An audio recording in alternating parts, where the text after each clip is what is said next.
सबसे पहला खाने का अदब यह है कि इंसान अपने हाथों को, दोनों हाथों को धो ले। अगरचे पहले उसने नमाज पढ़ी हुई है, हाथ साफ हैं, लेकिन स्पेशल एक दफ़ा फिर खाने के इरादे से, खाना खाने के इरादे से हाथों को धोना ये मसनून है, सुन्नत है, आदाब में से है। और जब पहली दफ़ा हाथ धोए तो फिर कपड़ा ना इस्तेमाल करे, तौलिया इस्तेमाल ना करे, टिशू इस्तेमाल ना करे, बल्कि हाथों की तरी, पानी की जो तरी है वो बिल्कुल बरकरार रहे।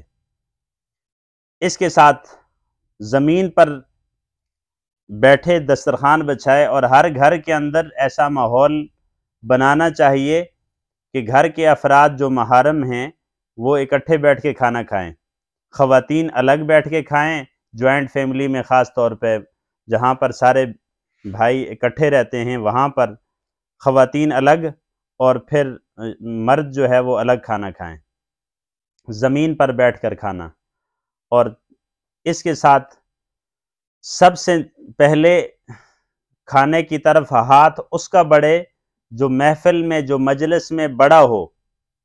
ये भी आदाब है, आदाब में से एक अदब है कि वो बड़ा आदमी पहले आगाज़ करे और फिर छोटे शुरू करें।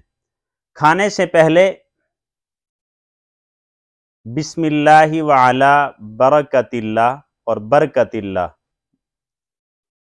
ये ज़रूर पढ़ ले, खाने की दुआ पढ़े। और इसके साथ अपने दाएं हाथ से खाना खाए, दाएं हाथ से शुरू करे और फिर अपने सामने से खाए, यानी प्लेट के ऐसे सारे साइडों पे अगर 2 या 3 आदमी बैठे हुए हैं तो अपने तरफ जो किनारा उसकी साइड बनती है, जो उसके तरफ बनता है, वहां से उठाए लुकमा। और फिर इसके साथ हर लुकमे के साथ बिस्मिल्लाह पढ़े और हर लुकमे को चबा चबा कर कम से कम 32 दफ़ा, ये हिकमत के तौर पे भी बात आ जाएगी, ज़्यादा चबाए,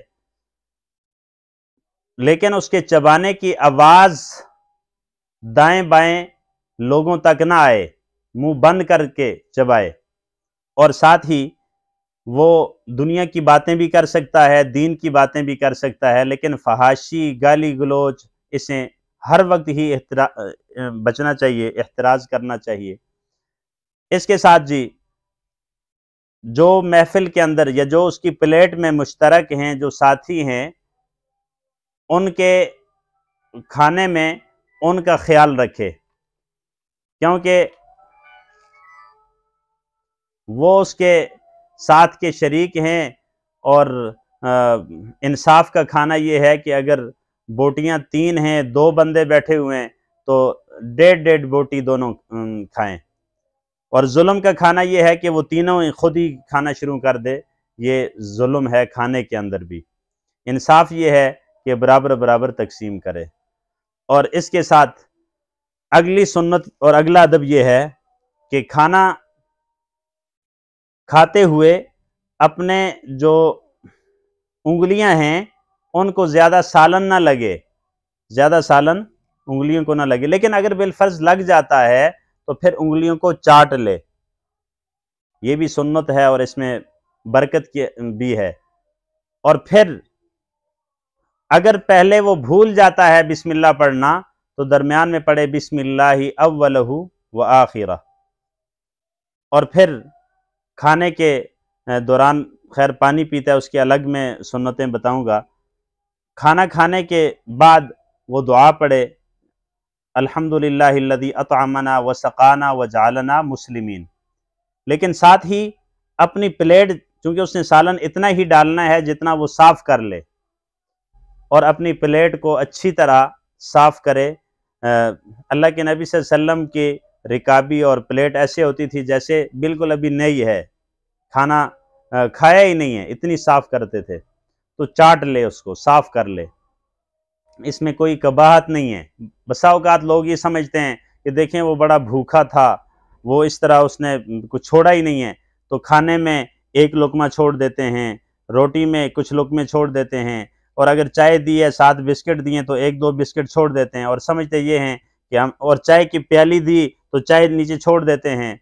इसी तरह बोतल पी रहे हैं तो थोड़ी सी बोतल छोड़ देते हैं कि ताकि ये ना कहें कि बड़ा भूखा है। याद रखें, इससे शरीयत इस बात का शरीयत के साथ कोई ताल्लुक़ नहीं है, अदब के साथ भी ताल्लुक़ नहीं है, ये रिवाज के साथ हो सकता है। और फिर खाने के बाद दुआ जो पढ़ ले।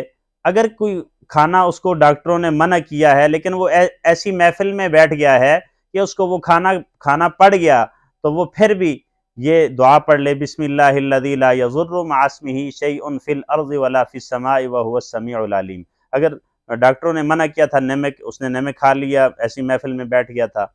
इसमें एक और बात जो काबिल गौर है कि अगर महफिल में सारे लोग जितने भी बैठे हुए हैं वो हाथ से खाना खा रहे हैं, यानी चम्मच से नहीं खा रहे, तो फिर अदब ये है कि सारे हाथ से खाना खाएं।